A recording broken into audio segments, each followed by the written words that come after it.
Graça e paz, queridos. Aqui estamos mais uma vez para trazer a mensagem profética para a sua vida. Lembrando que estamos aqui falando sobre o fruir do avivamento, um assunto muito importante para o crescimento da igreja. Estamos aí dando sequência a esse trabalho. Estamos hoje chegando a nossa 128 mensagem somente sobre esse assunto, o fruir do avivamento. Para vocês poderem observar e entenderem o quanto é importante esse tema. São aqueles pormenores, aqueles assuntos que não demos muita importância, às vezes, que acontece no convívio aí na nossa igreja, dentro da nossa igreja, mas que são esses justamente que têm, infelizmente, trazido obstáculos para que o Espírito Santo possa derramar o seu fluir, o seu poder. Bom, estamos terminando mais um tema hoje, né, desse assunto fluir do avivamento. Estamos terminando mais um tema hoje e o tema é Pastores Exprimidos, Expectativas Não Bíblicas. Hoje estamos na parte 4 e a última parte desse tema. Vamos lá? 5 passagens bíblicas. A primeira dela está em Atos dos Apóstolos. Então abra aí em Atos dos Apóstolos. Se caso você demorar um pouquinho, né, não tiver aquela habilidade para abrir a Bíblia, né? Então você dá pausa e depois você abriu, você ler a palavra juntamente conosco. Vamos lá?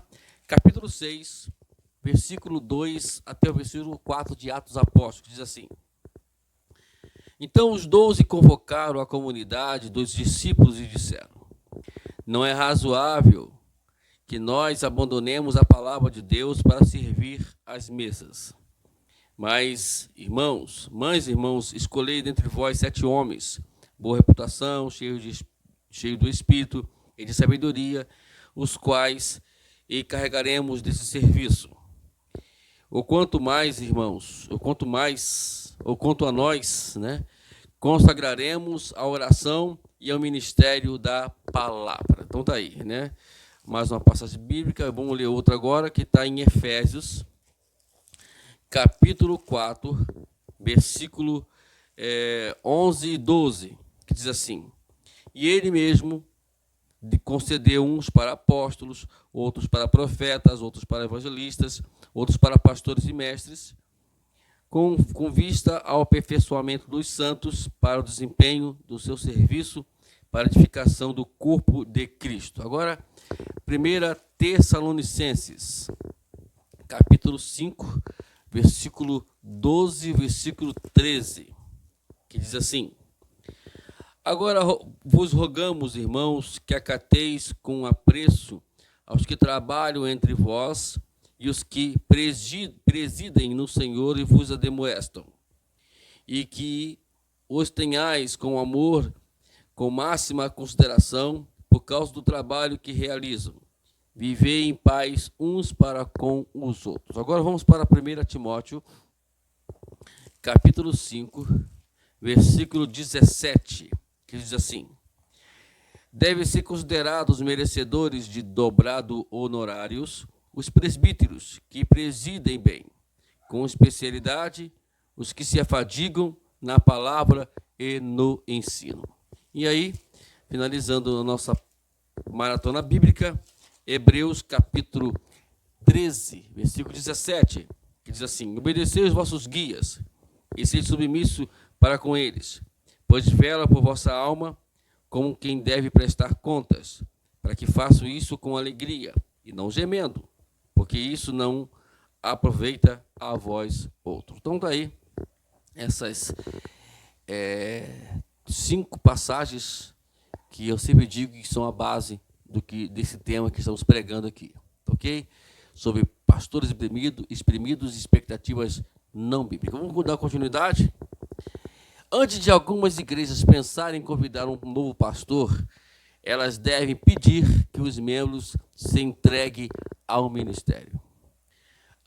Assim, eles estão liderando o seu pastor, ou liberando o seu pastor para concentrar as questões com maior impacto no reino. Pede-se aos membros que parem de esperar que o pastor atenda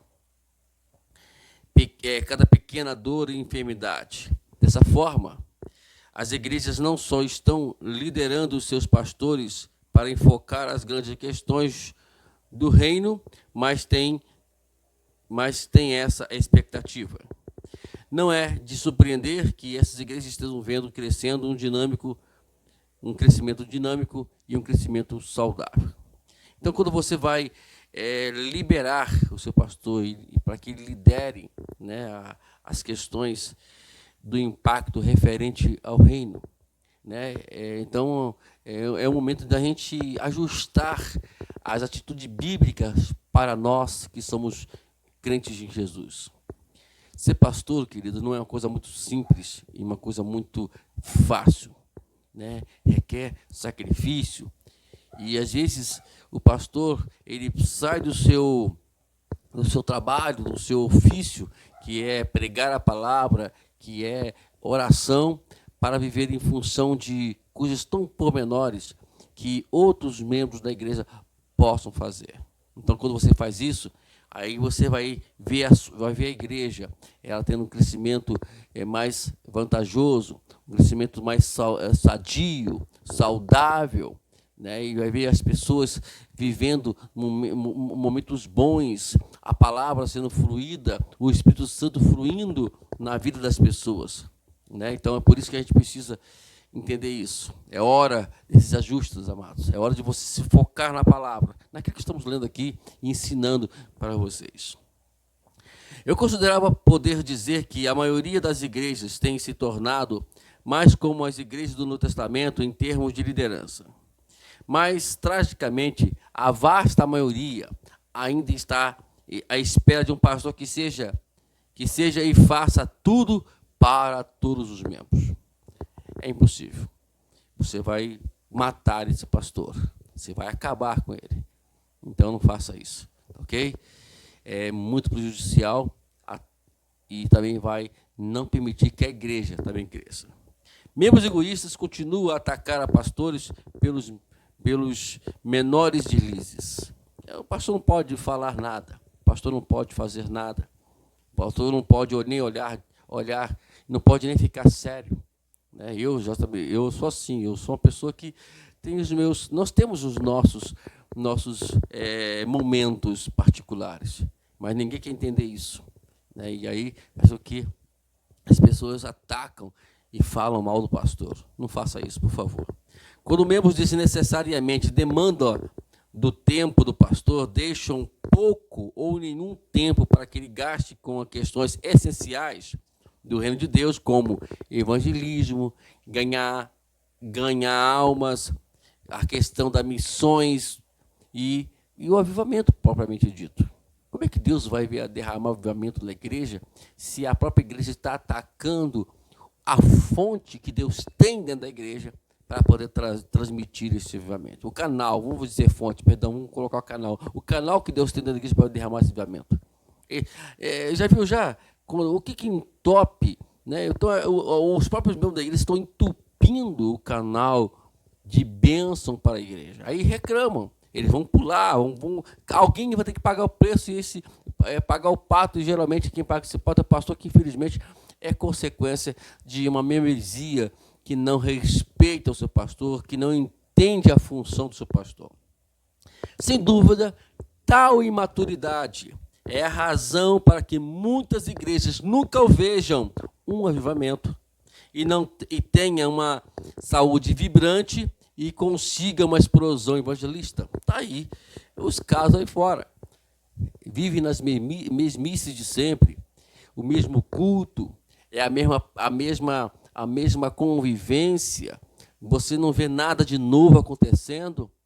E se formos parar para observar, vai ver o pastor fadigado, querendo que o trabalho flua, mas não consegue fluir porque a igreja, os membros da igreja estão entupindo o canal, que a qual Deus é o único canal que Deus possa derramar as bênçãos. Continuando. Todavia, para a glória de Deus, há pelo menos algumas boas notícias para relatar. O número crescente de igrejas estão retornando a uma expectativa mais bíblica com relação ao ministério pastoral e de leigos. Cada vez mais membros deem atenção às mínimas coisas e encorajam a enfocar as grandes atividades do reino. Que essa tendência continue até que um avivamento varra a nossa pátria. Deixa eu dar uma palavrinha aqui sobre isso, quando nós falamos em pátria. É muito fácil nós falarmos mal dos nossos governantes. Mas o que estamos fazendo em função disso? Ah, pastor, mas eu oro, mas não adianta orar, não. Eu não acredito que a Bíblia fala sobre isso, que não adianta orar. Ao contrário, ela nos diz que se nós orarmos, Deus irá atendermos e nos atender. Ao contrário. Então, é sinal que a oração ela não está tendo o efeito, porque as pessoas oram com raiva, com ódio, querendo massacrar o governante, querendo massacrar a liderança. Então, não podemos pensar assim. Ao contrário, vamos orar para que Deus abençoe o nosso governo, mas com amor. Vamos aprender a amar os nossos governantes, vamos aprender a amar os nossos pastores, vamos aprender a amar aqueles que a qual liderem sobre você. Ok? Eu, como pastor, deixo aqui esta palavra.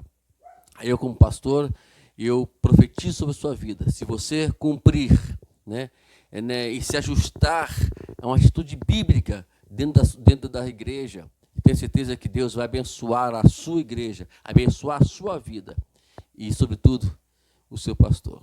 Deus abençoe. Amanhã estaremos com um novo tema, ainda dentro do assunto, o fluir do avivamento. Deus te abençoe. Até a próxima mensagem profética para a sua vida.